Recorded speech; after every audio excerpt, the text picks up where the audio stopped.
Lumabas ang balita na si Senadora Amy Marcos ay may hawak na umanong video ni Pangulong Ferdinand Coting Jr. na nagpapakita ng paggamit niya ng iligal na droga.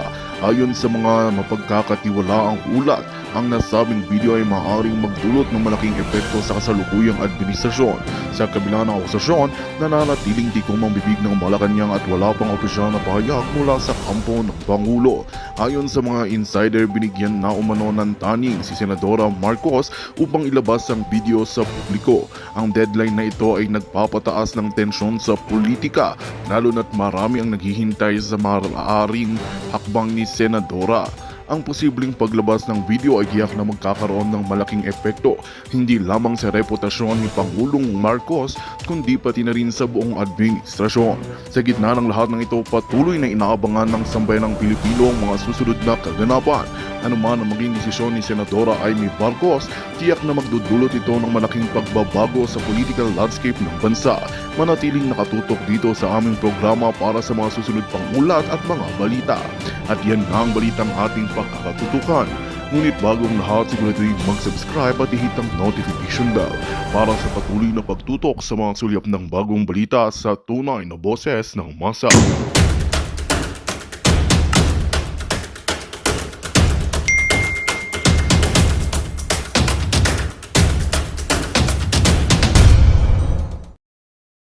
So napanood yun ibig sabihin you have to protect the people, referring to whom? To the military, to the PNP. Kapag po napanood nyo kailangan yung protektahan ng bayan, huwag yung protektahan ng bangag. Kasi bangag kayo kung protektahan nyo ang presidenteng gumukuha ng maliit na white powdery substance at dahan-dahan niyang ginaganyan. Demo ko na lang. Ay, wag na. Gumaganon-ganon pa. Okay, basta mayroong stash box. Okay. Nasa isang medyo ang mga eksena, okay, ang mga eksena sa aking dun sa movie na yon, para siyang medyo madilim ang background, pero nakikita naman, very visible na siya talaga. Alam mo kung bakit? Pinorensic na namin yung tenga, yung ilong, yung dito, yun, 'di ba tayo, yung ano tawag dito, yung parang whatever, yung ano dito palangga, yung ilong niya medyo ngo pa, yung mga ganun. Yung parang guhit dito. Tapos yung ano ng yung dito, kuwang-kuwa, yung tenga kuwang-kuwa. Kasi for sure, ano ang depensa ng mga ito? AI yan. Mga ganyan, 'di ba? Ito yan. Oh, naku si Marlica, wag niyong paniwalaan 'yan. Kurong-kurong lang 'yan. Ganon yung mga kanilang mga ika-counter or pasinungaling. Well, sabi ko naman, nasa inyo naman 'yun. Hindi ko naman sinabing maniwala kayo sa akin Di ba, wala namang sapilitan. Basta ako isi-serve ko yung handa. Ngayon, it's up to you kung gusto nyo, kung nasarapan ba kayo sa hinanda ko sa inyo or hindi. Di ba? Ganun naman. Meron kayong right lahat na sasabihin nyo sa akin, di naman pala masarap yung niluto mo, Maharlika. I cannot force you guys. Meron kayong mga sariling paninindigan kung paano ninyo tanggapin ang katotohanan. Sniff box, sabi ni Den Scorpion. Si Ice Winner excited. Kasi sobra na to Ang ginagawa nila sa inyo, niloloko. Kaya, Senator Amy, sorry. Nakuha ko ng polvoron box. Oh, 'di ba? Magpasensyahan tayo. No? O, hindi ko sinabi mag-sorry ako sa kanya, sorry ka na lang, parang ganon. Hindi ako nahingi ng tawad okay? Gusto ko lang i-correct yan. Ang gusto ko lang sabihin sila mga bangag, sorry darling. I got it. I got it. Diba? Yun lang yun. I told you for 2 years. For 2 years na sinimula natin ang pag-expose sa laban na ito. Hindi ito laban ko. Kasi pwede akong manahimik dito. Pwede na ako mag-enjoy, mag-cruise, mag-kiat-kiat ba? Pero, ito yung gusto nyo. Kayo naman may gusto, kaya ako nandito di ba? Kasi kung di naman niya ako pinapanood, kung walang nanonood sa akin, magtsatsaga ba ako dito magdadadakdak, di ba? Wala. But, School nyo to, mga kababayan. Ito ay ginusto nyo. Hindi ko to ginusto. Okay? Kung hindi kayo nagsabi dyan, Palangga ka, Maharlika, edi, kung lahat kayo nagsasabi, Jutang, Ginina mo, Maharlika, lahat kayo, edi natulog na lang ako, di ba? Oh. Ano yan? Okay. Wala din mangyayari, ano daw? Okay. Sabi niya, ay, kahit gurgurin nila ako lang ba may hawak? At meron na akong designated, kung si Inday ay designated survivor, meron akong, ano tawag doon? Designated, then Scorpion, anong tawag natin doon sa, na-designate natin na mag-substitute kung gugurgurin nila ako? Designated what? Director? Designated director? Wala nang kwenta bangag. Kahit anong gawin ninyo, no, designated videographer, no. O, bahala kayo. Designated keeper. Okay. Whatever. So, okay. Walang saysay kahit gurgurin nila ako. Naka-ready na yan dyan, no? Naka-ready na sa StreamYard. Sabi ko na lang, click mo na lang, ha? So, wala na rin. Gusto nila akong gurgurin, o, di ba? Di gusto nilang pag-usapan sila sa buong mundo, hindi naman sila magwawagi. Di ba? Sila ang gugurgurin ng taong bayan.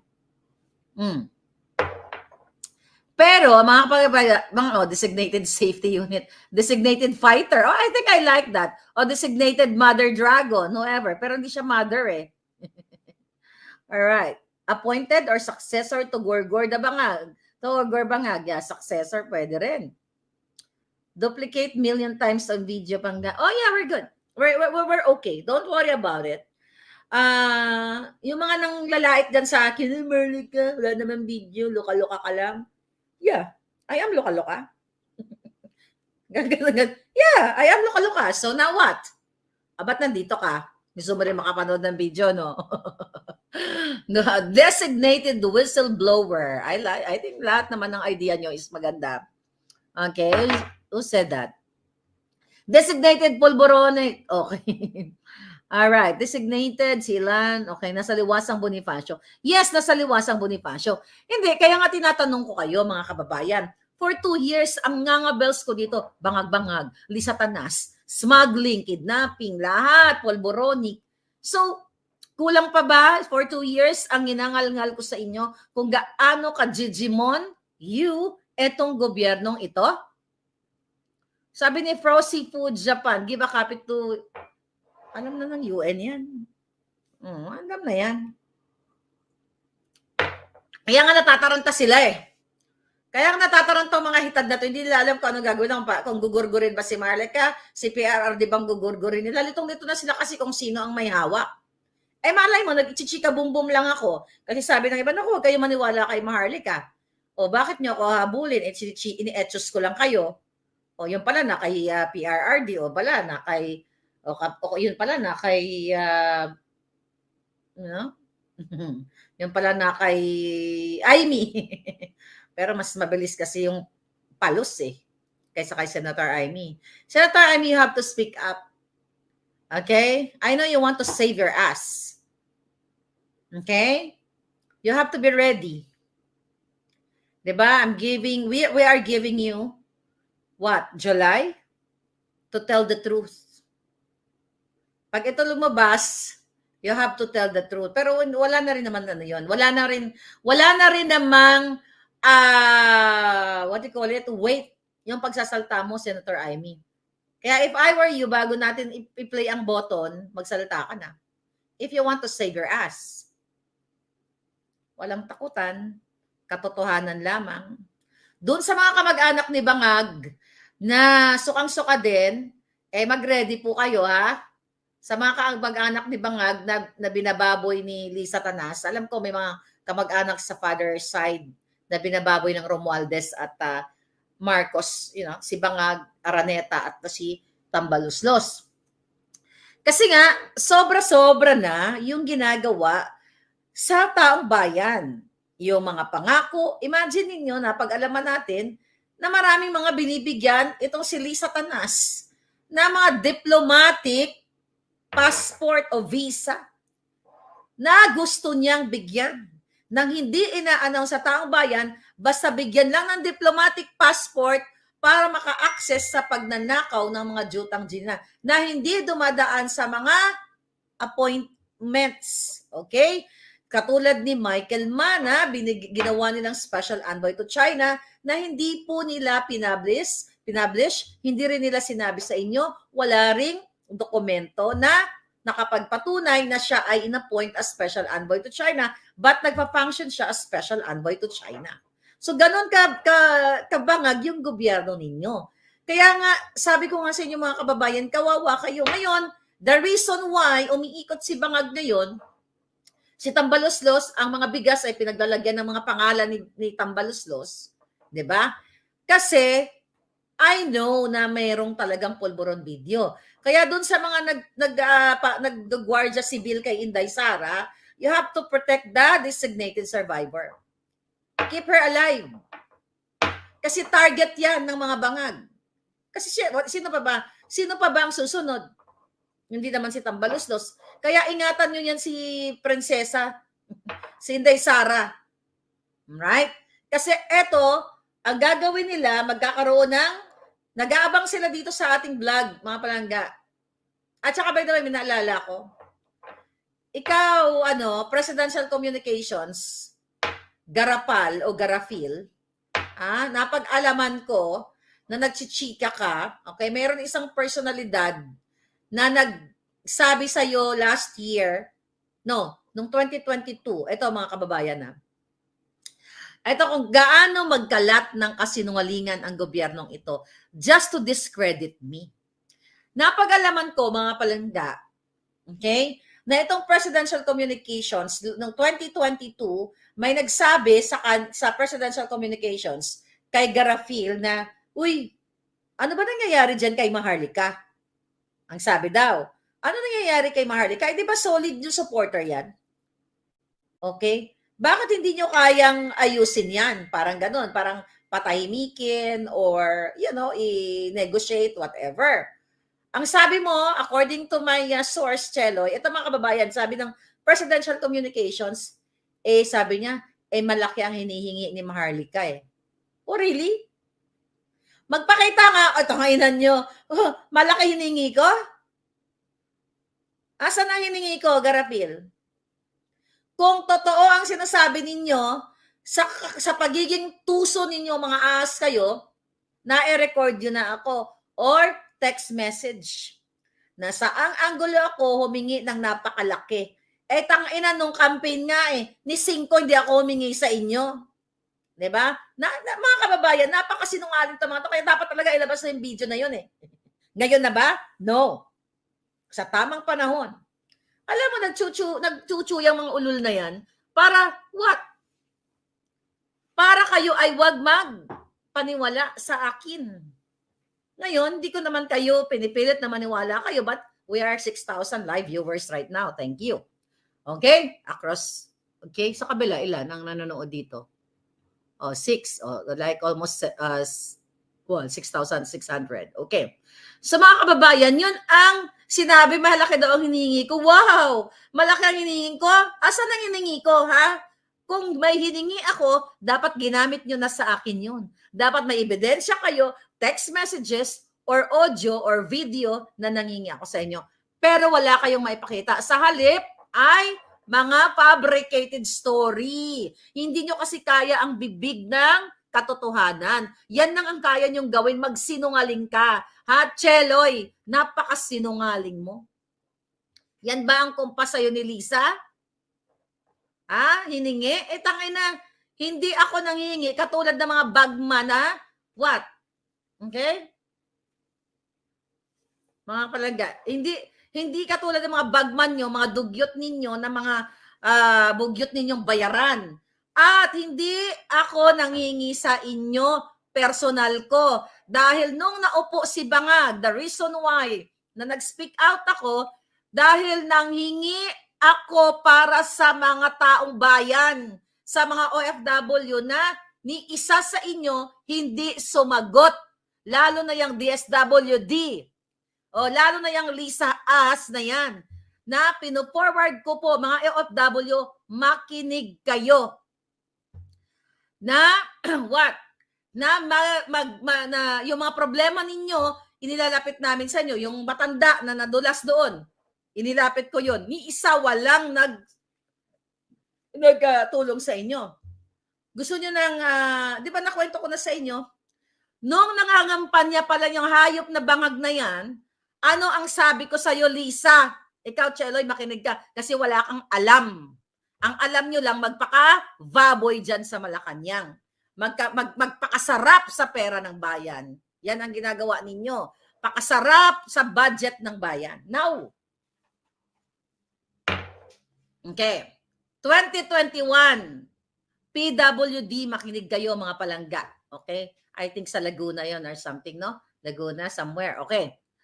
Dahil gusto ko kayong bumango sa taong bayan, Lisa Tanas, lalo na. Ano ang sabi ko sa inyo? Ayan, kahit ipakita mo, ayan, sino yan? Cha Lagamon. Okay? Lisa, ipakita mo yung message ko sa'yo. Ang sabi ko sa'yo, ito yung konteksto. Okay?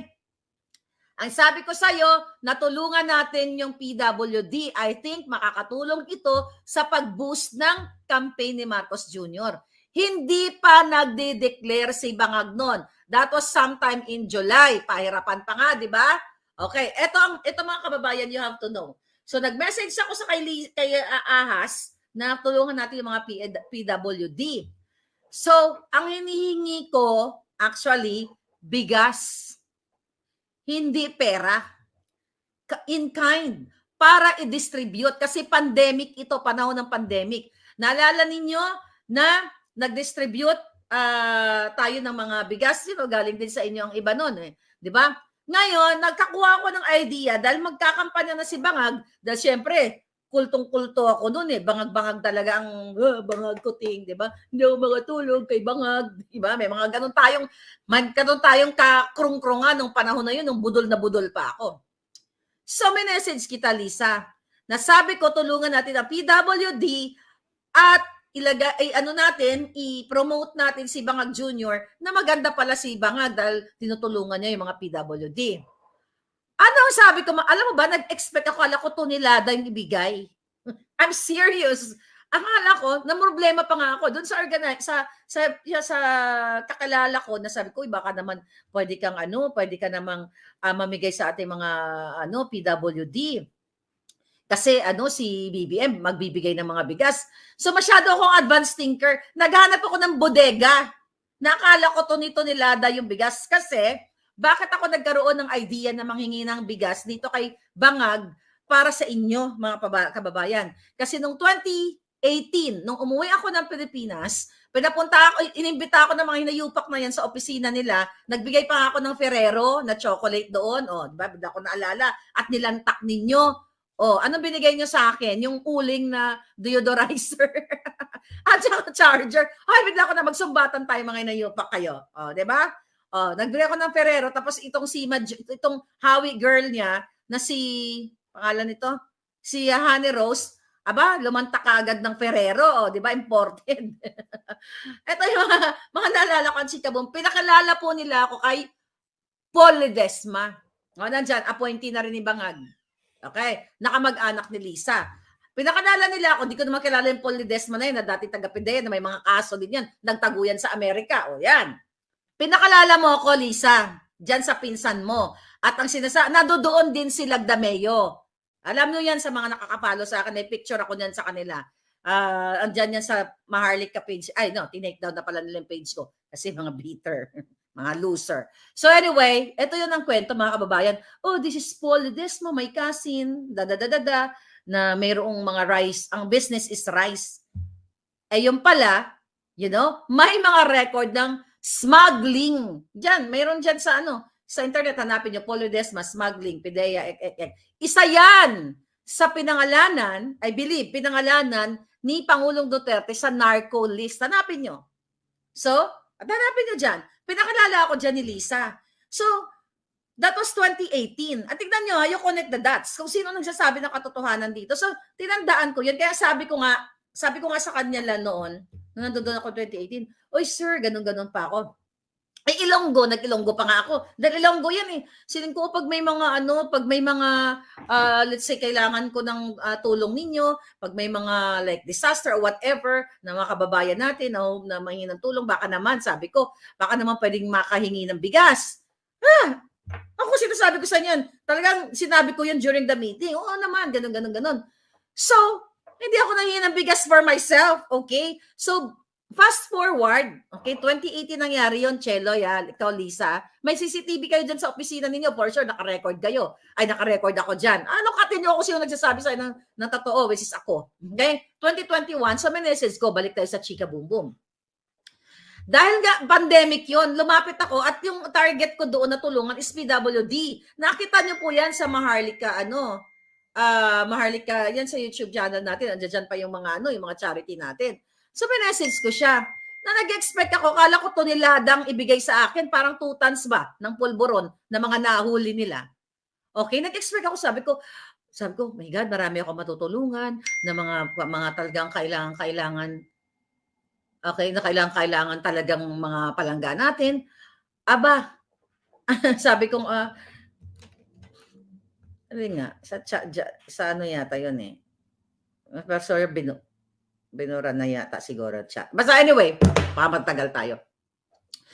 Okay, so nag-expect ako na tonelada ibigay ng mga hayop na to. So nagbigay, sabi ko ng ganon, sabi ko, kung tama yung pagkatanda ko sa eksaktong sinabi ko, parang, hindi, tinanong ko pala kung gaano kadami. Gaano po ba kadami yan? Ang sabi mo, tsalaga mo, tignan mo, nagbigay lang kayo ng, pero hindi okay na yun, na-appreciate ko during that time, 25,000 pesos. Yun ang binigay nyo sa PWD. At binili nung organizer sa Pilipinas yung 5 kilograms. Nakita nyo yun, binigay doon. Para gamitin ang pangalan ni Marcos Jr.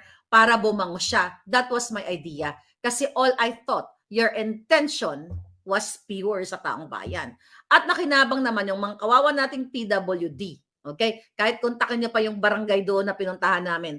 So, anong ginawa namin noon? Very organized na pagbigay ng mga bigas. Ano nangyari doon? Kinontak, hindi ako, yung organizer doon, na PW din. Kinontak ang barangay at sinabi, ay sir, mamimigay kami ng ganitong klaseng bigas, ilang sako ba yun? I forgot na, nakalimutan ko na. Very organized at hindi nagkagulo, hindi nagagawan kasi naka-designate lang yung kung ilan bigas lang ang ibibigay. So wala talagang away kung 50 lang na tao, 50 lang nabigyan namin. Yun ang idea ko, Lisa. Yun ang hiningi ko sa'yo. Okay? Na si Cha Lagamon ang nag-facilitate. Kaya hindi kayo pwedeng magpakasakalat ng kasinungalingan na nanghingi ako ng malaking halaga sa inyo. Mga julul. Nanghingi kayo 25, nabigay kayo 25,000 para pambili ng bigas. Okay? Ngayon, napakinabangan naman ninyo. Pero hindi, pahirapan pa yon, ang tagal nyo pang sumagot. Kaya nga sabi ko, ano ba itong mga ito, sa loob-loob ko lang. Pero hindi pa rin ako nagising, nabudol pa rin ako. Dahil akala ko nga si Bongbong Bangag, talagang ibabangon kayo. So yun yung mga kababayan, sabihin nyo, nanghihingi ako malaking halaga, ilabas nyo yung sinabi ko. Mayroon akong sinan yan. Kayo ang nagkakamkam ng malaking halaga sa pag-transport ng pera ng bayan sa offshore accounts at lilimasin nyo ang taong bayan. Ang pera na bayan. Pero hindi kayo magwawagi dahil ang pulburon video coming na. Kaya sabi ko dito sa mga palangga ko, you have to get out. Yeah, sabi ni Ernie Robles, yes, 25,000 pesos mga palangga. Oo, akala ko tuli-tuliladang po, Jutang Ginimes. Ni piso. Magsumbatan tayong hinayupa kayo. Total sinungaling kayo eh. Okay? Sabi ni Ellen B. Designated Uploader. Okay. Magsumbatan tayo. Kung talagang mayroon kayong binigay sa akin ni piso. Sometime, June 25 of 2022. Ikaw, Lisa Tanas, Marlica, you can get your ticket na for Bong's inauguration. Nangiba ako sa'yo ng pamasahe ko? Pang inauguration? Hindi. Kasi kung ako ang mag-invite sa'yo, na lang pumunta ka na dito, may event ako. Magandang balita ang hatid namin sa inyo ngayong araw. Sa pagtatapos ng aming balitaan, nagbigay kami ng mga mahalagang impormasyon. Maraming salamat sa pagtutok at pagsuporta sa aming programa. Huwag kalimutang manatili sa mga susunod na araw para sa mga bagong balita at mga kwento na dapat nating abangan.